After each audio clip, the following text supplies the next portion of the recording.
Good morning class. देखिए आज की इस वीडियो में हम लोग जो भी चीज़ें डिस्कस करेंगे वो आपके लिए काफ़ी इंपॉर्टेंट है, इसलिए पूरे वीडियो को देखने की कोशिश करें। सबसे पहले इस वीडियो में क्या डिस्कस करेंगे वो चीज़ें आप लोग समझ लीजिएगा। एसएससी के एग्जाम में कई बार इस तरीके के क्वेश्चन पूछा जाता है। एक्स प्लस वाई की पावर वाई क्यू में वाई स्क्वायर का गुणांक या वाई स्क्वायर का कोफिशिएंट क्या होगा। तो मेरे प्यारे बच्चों ध्यान रखिए, ये बहुत सी सिंपल सी बात है, ये आप कर लेंगे, लेकिन हाँ जो आपको सीखने वाली चीजें हैं वो आपको ये ध्यान रखना है। एक्स प्लस वाई की पावर 20 में वाई की पावर 18 का गुणांक क्या होगा। वाई की पावर 18 का कोफिशिएंट क्या होगा। इस तरीके के क्वेश्चन आपसे पूछे जाते हैं, तब आप क्या करेंगे। या फिर एक्स प्लस ए प्लस बी की पावर 100 में बी की पावर 90 का कोफिशिएंट क्या होगा। इस तरीके कभी एसएससी क्वेश्चन पूछना स्टार्ट कर दे तब आप क्या करेंगे। तो इसलिए ध्यान रखिएगा, ये सब वीडियो उन कैंडिडेट के लिए हैं जो लोग प्री की तैयारी कर चुके हैं, मेंस की तैयारी कर रहे हैं।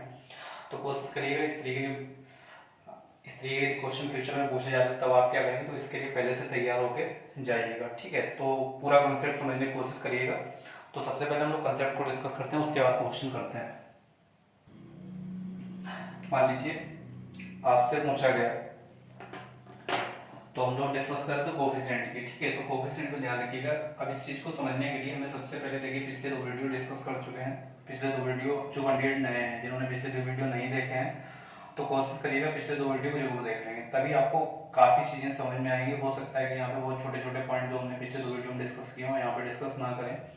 तो एक्स प्लस ए की पावर एन की जब हम लोग बात करते हैं तो क्या होता है, n c 0 x power n plus n c 1 x power n minus 1 into a की power 1, n c 2 x power n minus 2 into a की power 2, n c 3 x power n minus 3 into a की power 3, n c 4 x power n minus 4 into a की power 4। Last में कहाँ तक जाएंगे हम लोग, N C N X power 0 हो जाएगी, ए की पावर एन हो जाएगी। ठीक है, इस फार्मूले को हम लोग पिछले वीडियो में डिस्कस कर चुके हैं सही से, आप लोग देख सकते हैं। अब देखिए कोफिशिएंट निकालने के लिए आपको करना क्या है, सबसे पहले इस टाइप के फार्मूले में 2 टर्म है, तो फर्स्ट टर्म एक सेकेंड टर्म। फर्स्ट टर्म हमारा एक्स है, सेकेंड टर्म क्या है, ए है। और जरा देखिए कोफिशिएंट जब एक्स की पावर में पूछा जाएगा तो एक्स की पावर का कोई कोफिशिएंट पूछा जाएगा तो ए के पदों में आएगा, और ये एन सी 1 के पदों में, एन सी के पदों में आएगा। तो ध्यान रखिएगा, जब सेकेंड टर्म की पावर हम लोग 1 ले रहे हैं, देखिए सेकेंड टर्म क्या है, ए है, और जब इसकी पावर 1 ले रहे हैं तो यहाँ पे एन के साथ में क्या आ रहा है, एन सी 1 आ रहा है। जैसे ए की पावर 1 ले रहे हैं तो ए की पावर 1 के साथ में एन सी 1 आ रहा है, देखिए जरा। और एक्स पावर क्या हो रही है, कम हो रही है। जब सेकेंड टर्म की पावर हम लोग 2 ले रहे हैं तो एन सी 2 आ रहा है, और एक्स पावर क्या हो रही है, 2 कम हो रही है। जब सेकेंड टर्म की पावर हम लोग 4 ले रहे हैं, ए की पावर 4 ले रहे हैं, तो एन सी 4 आ रहा है और एक्स पावर एन माइनस 4 आ रहा है। ठीक है, सेकेंड टर्म की पावर यदि हम लोग एन ले रहे हैं तो एन सी एन आएगा और एक्स पावर क्या होगा, एन माइनस एन 0 आएगा। ठीक है, ऐसे ही हम लोग सेकेंड टर्म की पावर मान लीजिए 15 लेंगे तो एन के साथ में क्या आएगा, 15 आएगा, और एक्स पावर क्या हो जाएगा, 15 कम हो जाएगा। ऐसे ही हम लोग ए की पावर 17 ले रहे हैं तो सेकेंड टर्म की पावर 17 लेंगे तो फर्स्ट टर्म की पावर क्या होगी, टोटल पावर से 17 कम हो जाएगी, एक्स पावर एन माइनस 17, और इनके साथ में क्या आएगा, 17 आएगा। ठीक है, तो कहने वाले ये बात आप समझ गए होंगे, दोबारा से फिर से समझ लीजिएगा।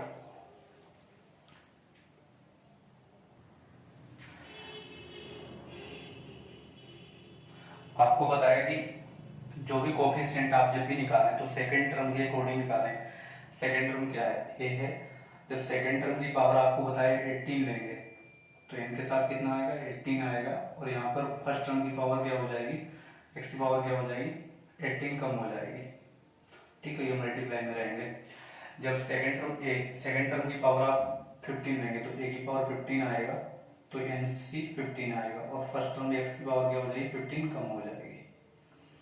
ऐसे जब आप सेकेंड टर्म की पावर ए की पावर 20 लेंगे तो मेरे प्यारे बच्चों ध्यान रखिए, एन सी एन सी 20 आएगा और फर्स्ट टर्म की पावर क्या हो जाएगी 20 कम हो जाएगी। आपको ये बात समझ में आ गई होगी। कहने का मतलब क्या है, ये जो कंसेप्ट हम समझाने की कोशिश कर रहे हैं ये समझ में आ गया ना सभी को। कहने का मतलब क्या है कि जब हमेशा कोफिशिएंट निकालेंगे तो सेकंड टर्म को आप सबसे पहले देखेंगे, सेकंड टर्म आपका क्या है और सेकंड टर्म की पावर क्या निकलेगी। मान लीजिए आपसे पूछा गया एक्स की पावर एक्स ए प्लस बी की पावर 12 है, इसमें ए की पावर 6 का कोफिशिएंट पूछा गया। अब आपको पता है कि एक प्लस ए की पावर 6 का कोफिशिएंट पूछा गया है, तो यहाँ पर एक है फर्स्ट टर्म, यदि फर्स्ट टर्म की पावर 6 है तो सेकंड टर्म की पावर भी क्या रहेगी 6 रहेगी, क्योंकि देखिए टोटल डिग्री कितनी है 12 है। डिग्री के बारे में आपको पता होना चाहिए, इसे कहीं पर ए प्लस बी की पावर 7 लिखा है तो प्रत्येक टर्म में डिग्री 7 रहेगी। कहने का मतलब जो ए की पावर 5 होगा तो बी की पावर 5 के साथ में 2 आएगा, और किसी टर्म में ए की पावर 4 आएगा तो बी की पावर कितना आएगा 3 आएगा साथ में मल्टीप्लाई में, ठीक है, क्योंकि टोटल डिग्री दोनों में मिला के कितनी होनी चाहिए 7 होनी चाहिए, ठीक है। तो आगे हम लोग बढ़ते हैं। मान लीजिए अब हम लोग कुछ एग्जाम्पल करते हैं। मान लीजिए आपसे पूछा गया ए प्लस बी की पावर 15 में बी की पावर 13 का कोफिशिएंट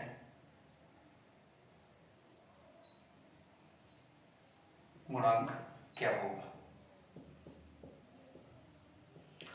तो मेरे मेरे बच्चों ध्यान रखिएगा, आपको क्या बताया कि जो कोफिशिएंट डिपेंड करेगा वो किस पर डिपेंड करेगा। कोफिशिएंट जब भी निकालेंगे तो आपको बताया था कि सबसे पहले सेकंड टर्म देखेंगे, सेकंड टर्म यहाँ पे क्या है बी है, तो जो बी की पावर 13 लेंगे तो ये एनसी 13 आएगा, एनसी 13। और जब सेकंड टर्म की पावर 13 लेंगे तो फर्स्ट टर्म की पावर को क्या करेंगे टोटल पावर में से 13 माइनस कर देंगे, तो 15 से 13 माइनस करेंगे 2 बचेगा, और इनकी जगह क्या है 15 है। तो बताइए बी की पावर 13 होगा तो उसका गुणांक क्या होगा 15 सी 13 ए की पावर 2, ये बी की पावर 13 का गुणांक होगा। प्लस प्लस लगा तो सभी जगह प्लस ही आएगा। अब देखिए जरा इस वैल्यू को जब हम लोग सोल्व करेंगे 15 सी 13 को, तो 15 सी 13 क्या होगा, 15 सी 13 की वैल्यू वही होगी 15 सी 13 की वैल्यू वही होगी जो 15 सी 2 की होगी। ये बात आप लोगों को बता चुके हैं, 15 सी 13 की वैल्यू वही होगी जो 15 सी 2 की होगी, क्योंकि एनसीआर किसके बराबर होता है एनसी एन माइनस आर के, ठीक है। जो भी स्टूडेंट नए हैं पिछले 2 वीडियो को देख लीजिए, उसमें इन सब चीज़ों को हमने डिस्कस किया है। तो 15 सी 2 की वैल्यू निकालने के लिए आपको क्या बताया था 15 इंटू 14/1 इंटू 2 से डिवाइड करेंगे 7 टाइम 105 ए स्क्वायर बी की पावर 13। तो बताइए बी की पावर 13 का कोफिशिएंट क्या हुआ 105 ए स्क्वायर, ठीक है। अगले एग्जांपल को हम लोग लेते हैं। मान लीजिए आपसे पूछा गया ए प्लस बी की पावर 70 में बी की पावर 67 का कोफिशिएंट क्या होगा।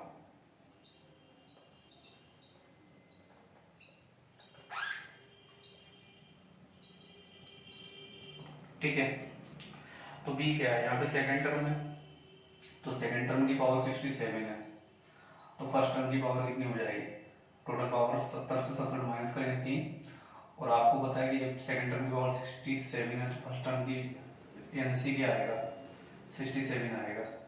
सेकंड टर्म की पावर जितनी होती है वही एन के साथ में यहाँ पे वैल्यू आती है, ठीक है। और एन की पावर एन का मान कितना 70 70 सी 67 ए की पावर 3 बी की पावर 67। तो देखिए जिसमें 67 आएगी बी की पावर वो वाला टर्म ये बनेगा 70 सी 67 ए की पावर 3 बी की पावर 67। अब देखिए 70 सी 67 की वैल्यू वही होगी जो 70 सी 3 की होगी, तो 70 सी 3 को सॉल्व करेंगे 70 गुणे 69 गुणे 68 बटे 1 गुणे 2 गुणे 3 से डिवाइड किए 23 बार, ये 34 बार, 23 गुणे 34 23 क्या मतलब 690 प्लस 92 782 गुणे 70 7 4900 प्लस 560 5460 5474 5474 जीरो ए की पावर 3 बी की पावर 67, तो बी की पावर 67 का गुणांक क्या होगा 54740 ए की पावर 3, ठीक है। बी की पावर 67 का कोफिशिएंट हो जाएगा। आशा करते हैं आपको ये बात समझ में आ गई होगी, ठीक है। क्या बताया था पिछले वीडियो में, पिछले 2 क्वेश्चन में हम लोग डिस्कस कर चुके हैं, जो सेकंड टर्म की जितनी पावर होगी उतना ही वैल्यू एन के साथ में आएगी। जैसे बी की पावर 67 तो एन सी 67, क्योंकि बी क्या है सेकंड टर्म है, ठीक है। अगला एग्जांपल हम लोग डिस्कस करते हैं। मान लीजिए आपसे पूछा गया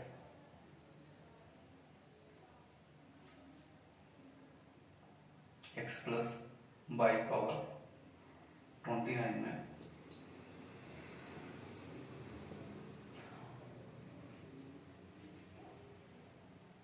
x पावर 7 का कोफिशिएंट क्या होगा।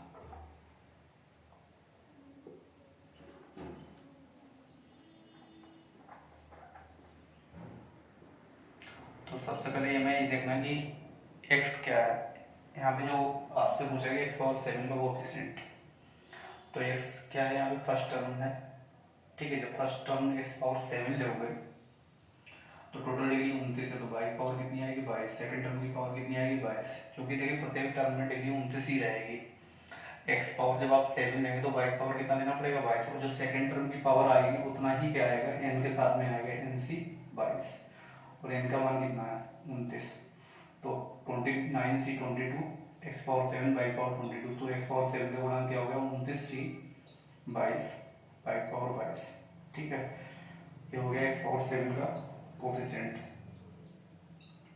और 29c 22 का मान क्या होगा 29c 22 की वैल्यू वही होगी जो 29c 7 की होगी। इसे क्या लिखेंगे 29 गुणे 28 गुणे 27, कितने टर्म तक 7 टर्म, 26 गुणे 25, 1 2 3 4 5, 24 गुणे 23 बटे 1 गुणे 2 गुणे 3 गुणे 4 गुणे 5 गुणे 6 गुणे 7, 7 चौक 28, 28 कैंसिल, ठीक है।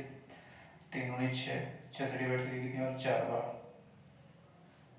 ठीक है। फिर 6 से डिवाइड करिए, 2 से डिवाइड करिए 3 बार, ये 2 बार, 3 से डिवाइड करिएगा 9 बार, तो 29 गुणे 26 गुणे 25 गुणे 23 गुणे 18, ठीक है। ये वैल्यू जो भी कैलकुलेट करने पे आएगी गुणे बाई पावर 22, ये क्या हो जाएगा x पावर 7 का कोफिशिएंट, ठीक है। तो इस तरीके क्वेश्चन आपको इस तरीके से भी पूछा, कैलकुलेट ना करने की बजाय इस तरीके से भी लिखा हुआ मिल सकता है, तो आप लोग कर लेंगे आशा करते हैं। इसके बाद में एक वीडियो और हम अपलोड करेंगे इसी कंसेप्ट से भी, आप अच्छी तरीके से देखिएगा। फ्यूचर में कभी भी इस टाइप का क्वेश्चन यदि आपसे पूछा जाएगा तो आप लोग कर लेंगे, ठीक है। थोड़ा हो सकता है समझने में प्रॉब्लम, तो वीडियो को 2 बार से देखिएगा, आप लोग अच्छी तरीके से कंसेप्ट को समझिएगा। Thank you class.